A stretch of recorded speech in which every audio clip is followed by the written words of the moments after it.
Bonjour na bandeko nyonso bakozali bakoya kolanda ngai na mokolo ya lelo. Napesi d'abord mes sincères condoléances epai ya bapanga, famille ya bapanga Kabasele. Mes sincères condoléances. Na likambo oyo tokoyela bino ya liwa ya mutu munene suite ya intolérance oyo biso tobandaki kolobela bandakala. Je pense que ça fait très longtemps que biso tozali ko tirer sonnette d'alarme pona koloba ke na lire oyo likambo ezokende toko risquer to perdre contrôle, to bo perdre contrôle na gestion ya mboka d'une manière générale. Kabasile akufi po peut-être apesaki ya vie na ye. Et avis yon ezaki contraire na bato mususu balingaka ba vie na bango ekoma lokola ba parole d'évangile, ekoma lokola ba sourate ya Coran. Yango moni ndeko akufi. Nayoki ndeko moko alobaki ke révolution ebandi kolia bana na ye te. Bolinga ko minimiser liwa ya mutu lokola munene ndenge wana te parce que aza papa ya bana, aza na bato mingi bazali ko compter pa na ye. Eza pasi et juillet. Nalingi ko encourager bato te baloba ke etali bango parce que kweli bango. C'est ce qui se passe na bao nyonso bazali koloba voix mon côté na ba oyo bazali na pouvoir lelo na niveau ya Kinshasa. C'est ça le problème tozana na niveau ya Kin actuellement. Ezali révolution bani kolia bana na été, mais c'est plutôt un règlement de compte. Biso tolobaka toujours que tozalaka contre violence bisika nyonso yango eutaka. Et aussi tozalaka contre mauvaise gouvernance même ceux qui tata nanga lelo akomi président. Vous allez remarquer que na ko émettre toujours ba critique on nazala ko émettre et bato ba yebinga bien to ba yebi famille nanga ba kuyeba que même na ba rencontre ya famille na biso même na ba problème tozala ngo na niveau famille à chaque fois que na pesaka vie nanga. En tout cas, na lataka gante, na lobaka honga na kanisaka. Et na yeko se rendre compte que famille nanga bakomi komona ngo normal. Et ba mususu bakomi koloba ke tout sepelaka na ye parce que alobaka o ya kanisaka. Et ba mususu même bakomi benganga main libre. Wana même na niveau musala bisika na zalaki, c'est-à-dire na cabinet nanga, il y avait des gens qui m'appelaient main libre. Quand ne ba pesa ba komo na yebaka te ba benganga main libre. Maître main libre azakuna. Donc wana ngai ponga na lobaka honga na kanisaka. Na liwa oyo ezui ndeko na biso Kabasele, moi je vois des responsabilités à 3 niveaux. La première responsabilité, ezali responsabilité étatique, l'État congolais. Deuxième responsabilité, ezali responsabilité ya parti ya IDPS. Et troisième responsabilité, ezali responsabilité ya ba naïf o ba exécuter sale besogne. Nalingi na zwa oyo ba naïf oyo bazali ko renverser oyo bazali ko exécuter to ba exécuter sale besogne na l'état na sangisa bango. Mais pour na IDPS na ina lobela ngo vous allez remarquer que na toucher ka l'état. D'abord IDPS. Un parti politique c'est un groupe d'individus réunis na tinete bazala na opinion politique pour na ko diriger mboka tout soit pour na luka pouvoir. Parobi ensemble à bateau. Donc, un parti politique ne peut pas avoir une seule personne. Et encore, un parti politique ne peut pas être comme une société privée. Fort malheureusement, tous nos partis politiques, autozanangona RDC, ils en ont une forme de société privée familiale, villageoise, où il y a un chef qu'ils appellent autorité morale, yende a dictaka, où bango nyoso bakosala. Or, dans un parti politique, ils ont des organes où ils allaient diriger. Et ces organes, ils allaient indépendants de dirigeants. Ils allaient régler le statut. Animateur, baza. Mais organes, on a yango décidaka. Moutou mon côté, mais organes. Quand on dit organes, on a ils ont une structure bien définie au batu bazana kati. Et aussi, au-delà de tout, toi, autobenga la plénière et décider.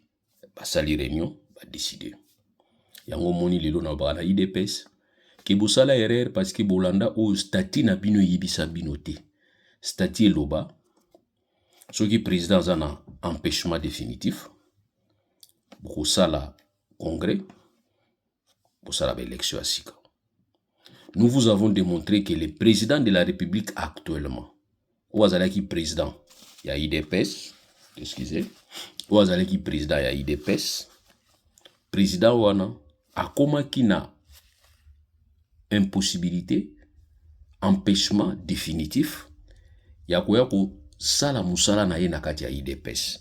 Pourquoi? Parce que azalaki na asalaki déjà une année comme président à IDPS, et tikalaki na 4 ans pour bosala ba élection à sika pona président sika bima ya IDPS, chance e ko matela ye na nzoto akomi président de la République. Tango ya komi na 5 ans comme président de la République démocratique du Congo, c'est que 5 ans oyaye e kozala likolo ya 4 ans. C'est que 4 ans e ko melama kati ya 5 ans. N'est-ce pas un empêchement? C'est ça que tokobenga empêchement parce que 4 ans est commis handicapé.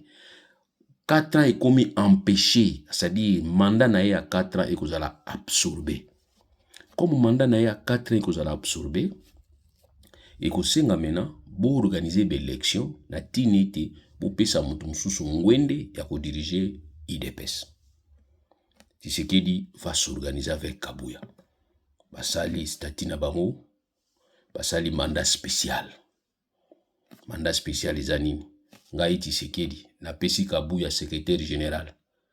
Asala intérim. Tolukia on a kati ya statut ya IDPS to monité.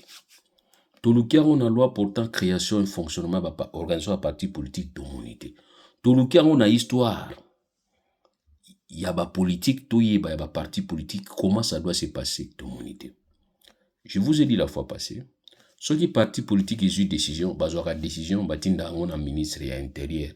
Pour ministre intérieur, a joué un rôle, il y a notaire, il y a parti politique et archiviste, il y a parti politique. Il y a archivaka, ba pièce nyon sur ba parti politique bazaka nango. Et à chaque fois que parti politique ils ont ba décision, batinda ka ipa na ye po ay ba kubomba et puis ba ko notarié. Na tuni question. Est-ce que procuration spéciale mandat spécial oyo Félix Tshisekedi apesaki Kabuya atindaki yango na ministère intérieur. Est-ce que ministre intérieur tu peux nous brandir voilà na tamboye parti ya IDPS et mosangana ki bazwaki décision bapesa secrétaire général intérim atinda yango et pa na ngai na bomba yango pe na ndima na mona kiza conforme pona nini bino olingi botala oyo ezoleka na niveau ya PPRD na ba parti politique mais bozotala oyo ezoleka na niveau ya IDPS te na ba parti politique. Soki lelo Kabasele Wampanga akufi justement pour la mauvaise gestion ya situation à IDPS. Bazali ko welelande leadership na niveau à IDPS. Or leadership na niveau à IDPS il faut la régler na statut à IDPS. Et il faut la paix surveiller na ministre intérieur. Ye ministre intérieur makasi kaka ko sala suspension à PPRD. Ou suspendre parti politique au fani na yo bosani ke 15 jours kaka yo za na gros ko suspendre. Et tozu pe bosembe pa ya niati bango susu 90 jours parce que boza suspendre. To bisi bosembe. Suspension c'est ko yaki yango moko parce que loi portant statut ya pas parti politique et lobby que ministère intérieur autorité administrative politico-administrative ozaka na 15 jours pour na ko suspendre un parti politique. Au-delà de 15 jours, ce qu'on lobby est le côté, et quoi, bazongi normal. À moins qu'il y ait 15 jours, on saisir justice, pour justice appeler sa décision. Encore que, attention qui justice appeler sa décision, tout ça a 2 degrés à juridiction. Parti wana iko ça la paix appel à Kekuna. Bako qui n'est pas pouvoir en cassation. Na niveau conseil d'État, batala ceux qui décision wana, ils a réel, conforme, na mibe kwa mboka. Tout ça, et salamité, Christian Bosembe va se réveiller à l'objet, ngai pe na ke ko profiter, baza suspendi, ils a parti nazis, ils a parti. Non. Les partis politiques se règlent dans statut. C'est ainsi na l'objet que vous ne pouvez pas sanctionner Kabila, na PPRD, na misala o Kabila, zo sala yamabe. Bonito comme la bino na langue nini. To l'objet que vous ne pouvez pas sanctionner Kabila et PPRD na makambo oyo Kabila azosala ya mabe. Kabila n'est qu'un membre à PPRD. Kabila n'est pas propriétaire à PPRD parce que loi na RDC epesi batu ndingisa te bakoma ba propriétaire ya ba parti politique. Vital Kamerhe azaka propriétaire à UNCT, bien que bokomisa ye autorité morale et pas na ye oya lobi yango nde ya main. Bahati azaka président parti politique na ye mais azaka ye utokoma président à vie, kuna koma président à vie, toi ba sénateur à vie, toi ba président à parti politique à vie. C'est pas comme ça se règle. Conflit tous en a nina ivoire IDPS yango. C'est un surmoni des autres. Ce qui est encore grave, chef de l'État, afin de kimia. Mais il va nous dire peut-être que la constitution ils ont interdit à quota. Non, aujourd'hui déjà rôle à Kitoko. Quand il reçoit Gilles Mouniere kuna, tant on recevoir Bakabouya kuna, on recevoir on a qualité ni. Tu sais qui ça l'a raté. Chico, on peut même poser la question acte bino bosala na Kabouya pour payer ça mandat spécial. Est-ce que na compte bino pe bato IDPS na mona bino de français ko finga ne bozama kasi na ko bato IDPS so bani ko finga yo to bani ko pesa l'expression ko dénigrer yo. Au moins tu as étalé ton incompétence donc bazama kasi na ko finga l'expression mais bozama kasi ko landa makambo ya mike zo panza bino te. Bo saisir Conseil d'État. Décision oyo Kabouya Zoaki na Tshisekedi eza décision moko illégale. Mandat spécial ezala raté. Mandat spécial ezala raté. Quand un président a un empêchement définitif, il cède. C'est fini, empêchement va bien que définitif. Donc on a démontré bino que Tshisekedi a kozonga sous président il y a IDPST pendant mandat na ye parce que constitution epekisi. C'est un empêchement définitif. Tu expliquer bino comment. Alors, des secrétaires généraux, il y a IDPS. Ce qui est encore grave, les deux secrétaires généraux, il y a IDPS, basant en accès facile dans le président de la République, basant en bon terme dans le gouvernement, c'est-à-dire à travers le ministre intérieur, basant en bon terme. Les gens qui bizument, bayambaraye qui toko, et pas Tshisekedi. Secrétaire général Kabouya, Bayambakaye Chitoko, et pas Félix Tshisekedi. Donc ça dit qu'on a problème. Maintenant je me pose la question, peut-être c'est une facilité ou une politique de diviser pour régner. Tshisekedi politique on est simba sauté, Mobutu Akufo mais fallu tout na Mobutu. À Lila na Libreville. Tant ba ngwanda zo ibisa ki yomuto yokakate. Tika politique on est simba. Donc le monsieur est décédé suite il y a intolérance, ils allaient coexister entre IDPS na Kati. Maintenant, par rapport à la force du progrès. Moi, je vous ai dit il y a longtemps, on a la force du progrès, État représenté par le chef de l'État. Je vous ai dit, en 2023, tu sais déjà que la situation où il y a la force du progrès, vous contrôlez en bien. Ils allaient bombe à retardement. Et aussi, même parmi Bamakambo, Bissou, Bimaki, Toyaki, Kotoyo, quand on nous a posé des questions, nous avons démontré que nous étions en insécurité, pas seulement contre les services étatiques répressifs, bon, ANER, DEMIAP, Bureau D, Conseil national de la sécurité, DEMIAP, non.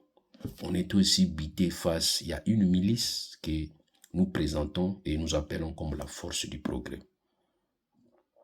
Donc, présenter qui a un colbaké, c'est un danger. Batu bakoyi ba histoire ya force du progrès makasi zaneti ba biso otozalaki témoin et aussi un certain moment témoin et puis victime d'une manière d'une autre ya ba menace ya présence na bango na niveau ya limité. Batu bayibi cabinet nanga, tu bayibi cabinet nanga, moi j'étais à la 9e rue. Nos frères et amis à force du progrès bazalaki na 10e rue, base na bango. Bazalaka wana. La base na bango batia on est dans poste avancé na bango et le climat c'était boyé parce que nous on critiquait les régimes comme toujours. Quand on critiquait les régimes, on apportait un peu de touche, pas seulement critique, mais quand on critiquait, on donnait aussi des orientations pour dire voilà ce que vous devrez faire, voilà biso différence tous avec nango à telle enseigne que ba mingi ba se sympathiser ki nanga. Tant on a aussi ça côté koloba na télévision, na radio, na yé, pamswa e bakale ou mana coin.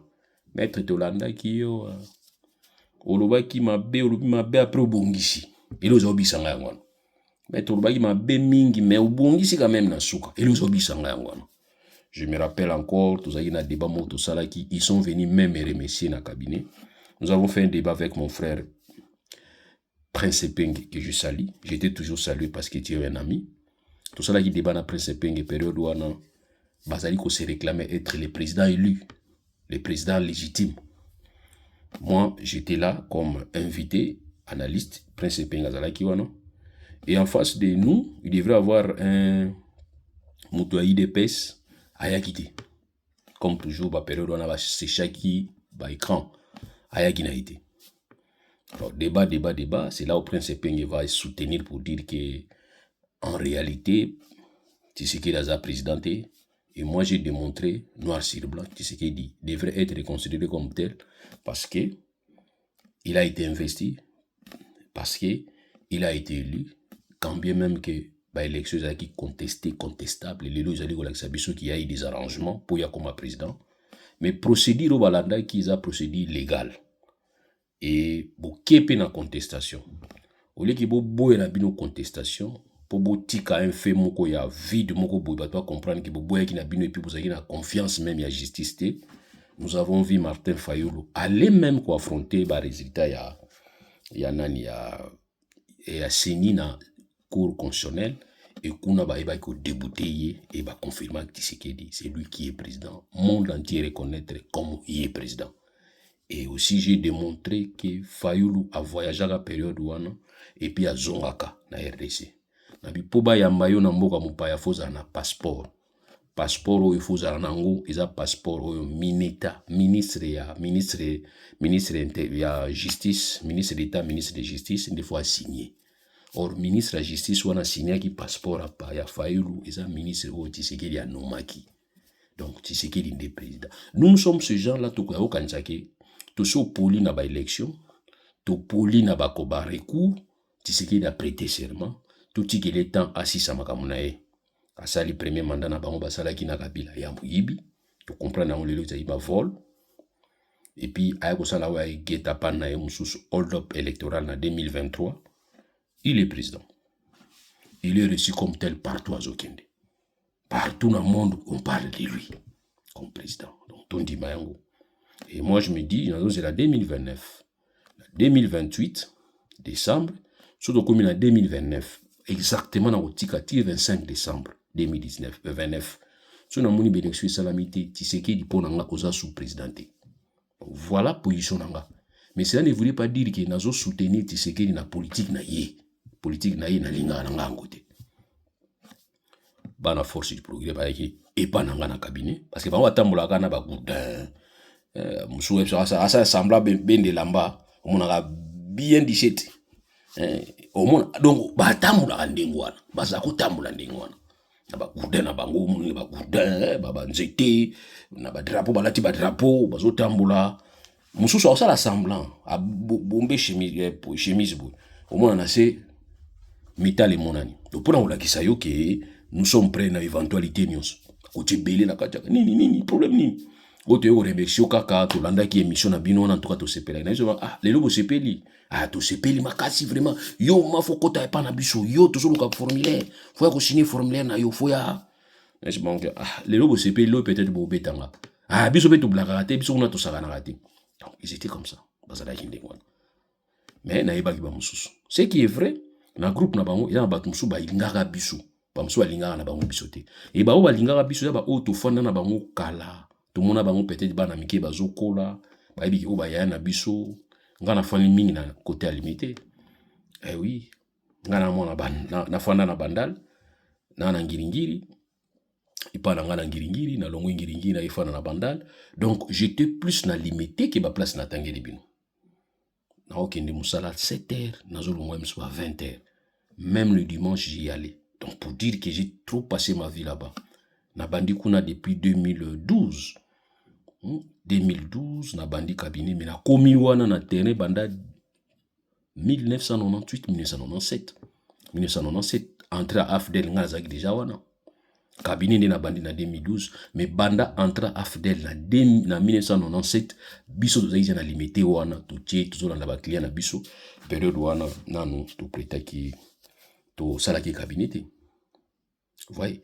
Donc pour dire tout simplement que nayebi bango bayebinga koya na bango pe to mona ki bazoya. Mais to mona ki danger na kati. To lakaki to bi que attention, attention. Mouvement o yuzaki to côté. Mais les gens n'ont pas compris. Pourquoi? C'est parce que ba autorité na bino ya biso, ils profitaient de cette situation. Comment?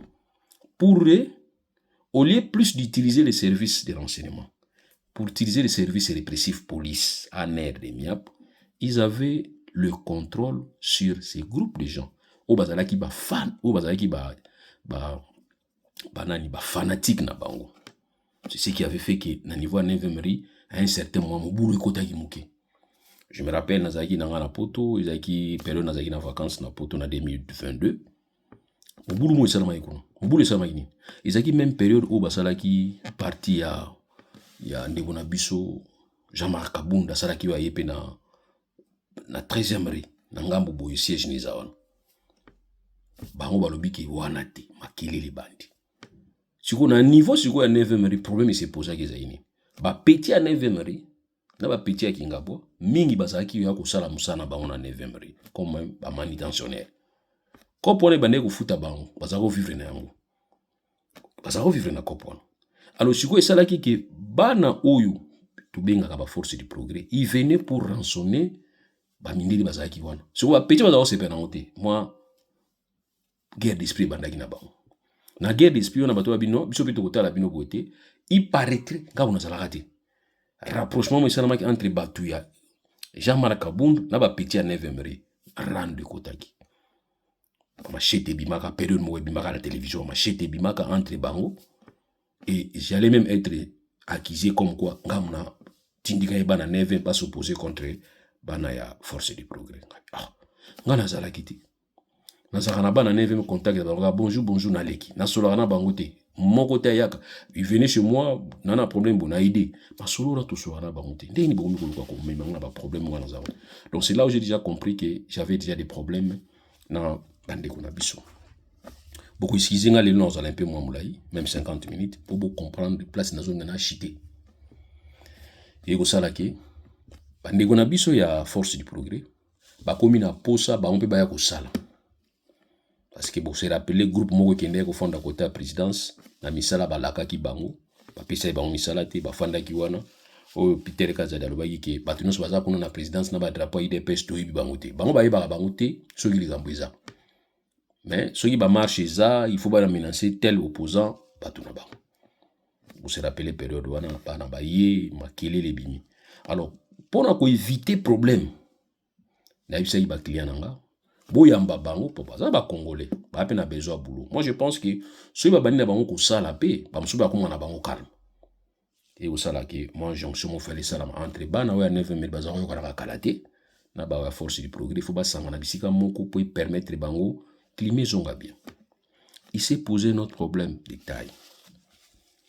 Bana force du progrès ba ko signer accord na bango na azado soki azado soki achado Achako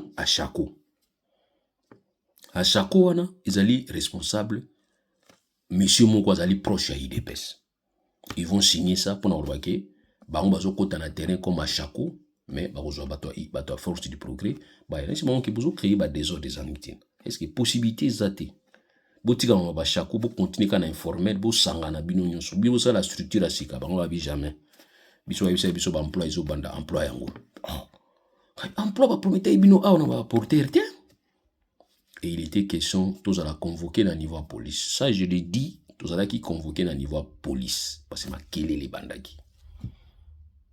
Commissaire à police, ba bisinga pata za soanate na PCV très intelligent, très sage. Abeninga pembe ya bilulu. Moni makamna bango na kokotango te. Même ngana zalia na zala contrôle na bango te. Na ko kanga moko na ba téléphone yo sonné. Ata sans téléphone. Même président c'est bien en tika. Donc moi je pense que talande go ngabi non ngana kota ngote. Moi problème ngala yike baluka ba sangana ensemble. Comme komi buiza problème te biso to kota te. Conflit mo ikota ki wana conflit ici là qui bon.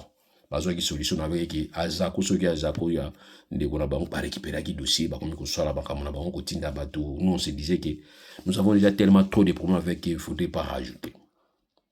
Mais comment est-ce qu'ils organisaient Batouana? Ils étaient tellement craints, même la police ici m'a abandonné. Police est touché à abandonner. Aujourd'hui, on ne vous dit pas, peut-être, procès salama, c'est procès salami. Groupe ya jeune wana baza tellement sûr na bango à telle enseigne ki bachaka partout bakinda baza ko chamwa kubangisa batu mususu. Pomona ki yango na mbinza o bagino déloger bango ibinde ba makelele belé. Pomona ki yango. Vous avez vu comment ils sont allés visiter l'aîné Franck Diongo. Ils se réclament comme tel. Alors, vous visitez l'aîné Franck Diongo, ils ont filmé aucune poursuite. Aucune déclaration y a condamné acte wana. Parce que ça qui profitable pendant bango. Humilier Diongo, asenga pardon. C'était bien pour eux, ils avaient actif politique. Ils avaient entrée politique à Kitoko. Ils avaient vraie exposition politique. Or, c'était pas bien pour un état de droit. Il était question pas condamné. Boye binenge les gars qui pona makambia. Moi si Kabila wana kotate makelele et audience et salamaki. Vous avez suivi l'audience. Cette audience est qui na ba o tout monde ba actif politiquement ya IDPS ça va confrère va ko défendre. Vous avez vu. Or moi personnellement, j'aurais vraiment préféré que ba avocat basé belé, bozo ba avocat bazali effacé. Mais ils ont pris les avocats au bazar vraiment actifs. J'ai vu même l'ancien ministre et défense, un confrère que je salue beaucoup. Moutom, na bosani kombona et jeune là, atarmi Nina Rouge, na mon parti neza na Kasavo bu côté Éthiopie. Na pesi mbote. Biso za rampona la monter, biso za bay bien avant. Je le vis en train de défendre. Ah puis non, stratégiquement fallait pas. On va chercher à vous relier. Pas qu'on relier yo parce que toi, là, bien que tu fais ton travail comme avocat, mais on va chercher à te relier par rapport à courant politique na yo na ba oyo. Audience so banda ba petino ba bina ba fait pas petité de messieurs déjà bazana ba na inti obenga ba petit. Nos frères bazaki na audience combat, ba bi faut ba imada hymne national na bango. Ba yebi hymne national, j'ai dit mais non, c'est pas possible.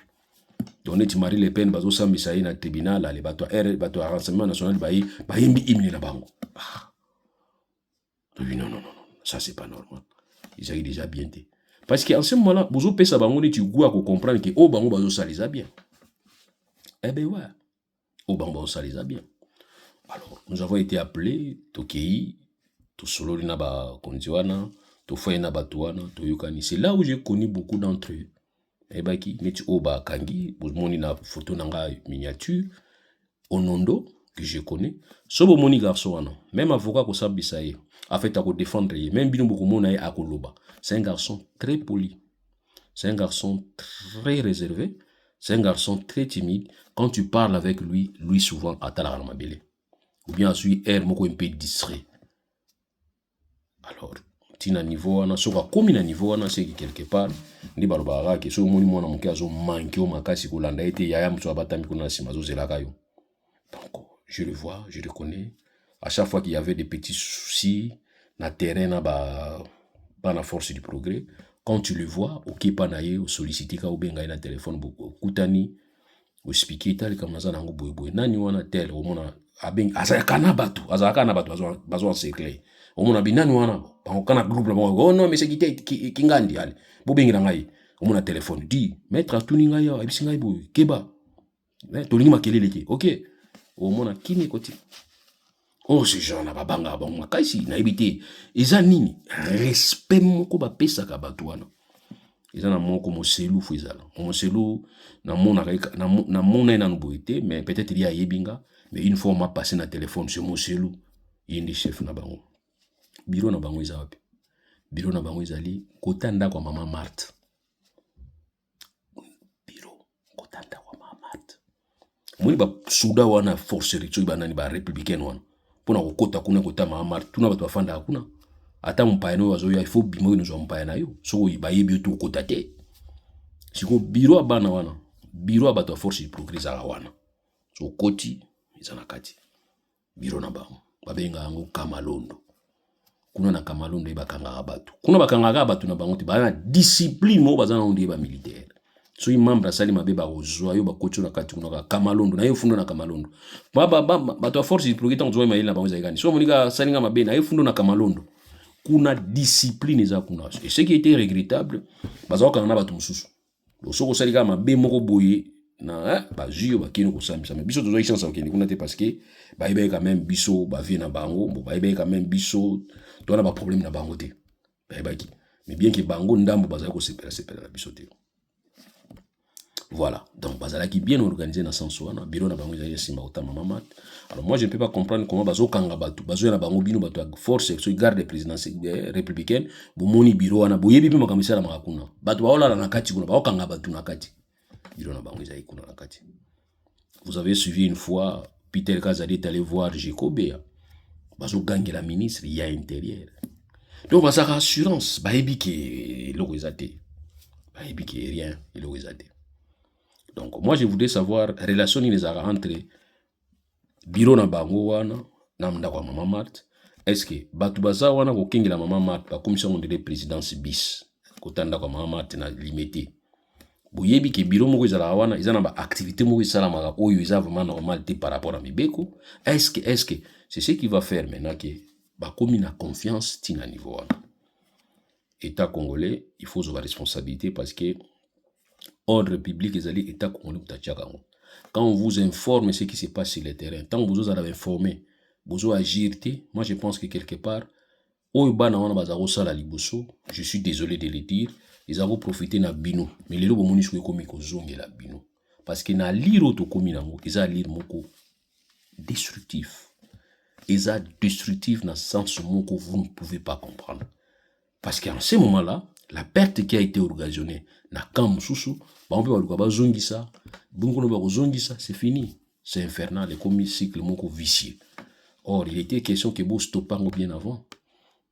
Tout boité, bazabana ou ba travail qui na bino, ba lita qui na bino, ba yé, prenez bango, botinda bango mutamutana musala bisika botinda. En lieu place botinda kabaro ya bino, boy ba usala tri. Na kati ya groupe ba type wana botala banani bazana diplôme bana bazana diplôme ya D6 bana bazana diplôme gradué ba licencié bana bazana métier nan ba boni ko tindika bango et vous allez bien mais tant boyebisi bango ke bino soki tozi pouvoir bino bobongi na oya tangaki te na oya zana métier te alingi abunga ya moni batindaki bango na INPP pa ya Jean-Marie Mukila si soki Jean-Marie Mukila c'est pas atinde bango kuna na INPP ba nous formation ba ba kinde ko formation ba kinde so 1000 to essayer so 1500 et ba tikala ega 5 pour anita ba kinde ki premier mois ba zeli salaire ba ke deuxième mois ba zeli salaire troisième ba zeli salaire ba kutu so nanzela vie moni tozi misala zo bien bonne chance to ko vérifier après za musala te za ba tinde ba nous formation plomberie électricien mais pour na bango ne baba ni ko kinde ko kota na kati kuna faut ba futa ba mbongo ba kuma na mbo to na retard à 3 mois tous ces années parti politique, il faut déyaka. Rôle la parti politique, ils ont formé ba membre, mbata. Formation ne peut pas battre na yo. Ba éducateur baza kunebele, bo pesa bango, bo yebisa bango voilà. Pouvoir ba mema ngo boy, pouvoir ba loka ngo boy, pouvoir ba protéger ngo boy. Loi et lobby boy. L'état il faut se comporter boy. Moi je pense que ekozala mala mon collègue. Lelo tala makambo ko libino. Vraiment je ne sais pas à ce niveau qu'est-ce qu'il faut faire, mais je pense que par les sabango na fragrance, soit les sabango na fragrance, par sambi sabango, et beaucoup yoka makambo ebele parce que banji yoka makambo na sens que l'ennemi politique na bango de basali yango ba utiliser banan. Donc voilà ce que moi je peux dire qu'ils a faute à l'État congolais. L'État congolais ndé ozali na tobengaka ozana silence et ce silence est vraiment coupable. Et vous avez beta politique to benga politique ya Autriche azala so moni danger zoya akimakate azoaka mutuna ya kocha na samabele pour danger les cas. Voilà ce que toi tu fais l'État congolais. Donc responsabilité oyoza normalement na bino ezai lokomoko et touché famille mto akufi. Je vous dis que na ba pays mususu ba cartel mususu ba groupe mususu na ba groupe ya ba terroriste na monde ba règlement de compte qui ndakande boy au mona siko bani ko fongola siko règlement de compte ba ngomba bombi biso bete ko boma kasi ba groupe bana kuluna na oba koto ba yoka na katena kote kuna e banda ka boy bo beti moko pe bito beta tango beti koto wa kufi biso bete ko boma c'est fini il fongoli nzela. Donc pe a mawa mingi pa mto akufi ça aussi l'exhibition peli kamboto bengi ya urgence médicale muto akufi abeli muto abeli te akufi bota la tension na c'est comme si so botali tension na inde bozi solution mais or ba pratique ya urgence ezali surtout que muto ba bitu ko beta ye vous avez besoin de la urgence na été botindiki nano rapidement ba nous prendre en charge peut-être ba tiena bonbonne ba tiena surveillance ba pesa ye ba antidouleur à makasi na ba ouvrir ça ba mai peut-être ça allait sauver la vie. Nous avons décidé autrement. Vraiment, ils ont passé. Batubazo funda déjà Kabouya. Je ne voudrais pas que vous funda déjà prévésate. Biso tozali bato to aliko bunda pona droit. To lingite ke bo pesa batu ba makambo moko boye ba zona preuve te. Il faut toujours avoir des preuves. Tous la procès. Tous la émotionnalité. Procès où il va définir responsabilité à moko. Mais moi, je vais déjà vous donner déjà responsabilité dans l'État congolais, IDPS, na bato bagize quitté amour. Je regrette pour Onondo, c'est un jeune que je connais. Boye, naïbi na kuta na 2 fois j'ai échangé avec lui par rapport à ba menace sur tous ala ginango parce que pas na bango za inde mono. Faut mieux que nous funde pas na bango que nous funda na police. So funda na police, oui, ya police ayambio nini ya kufunda, au funda nani? Na kufunda kingandi. So ba yebi ete wa continue okoma. Oaza nani, oaza membre ya profose programme. Tika kat. Bumaka moto wana so policier to magistrat ba ko peso ba leçon. A peso évangile. Moni so lobi ba beti na gauche, peso na droite. Aligner des problèmes te. Parce que les jeunes là sont tellement bien couverts. Bazana couvertir à Makasi et couvertir on ça s'appelle Félix Tshisekedi Tshilombo. Merci beaucoup.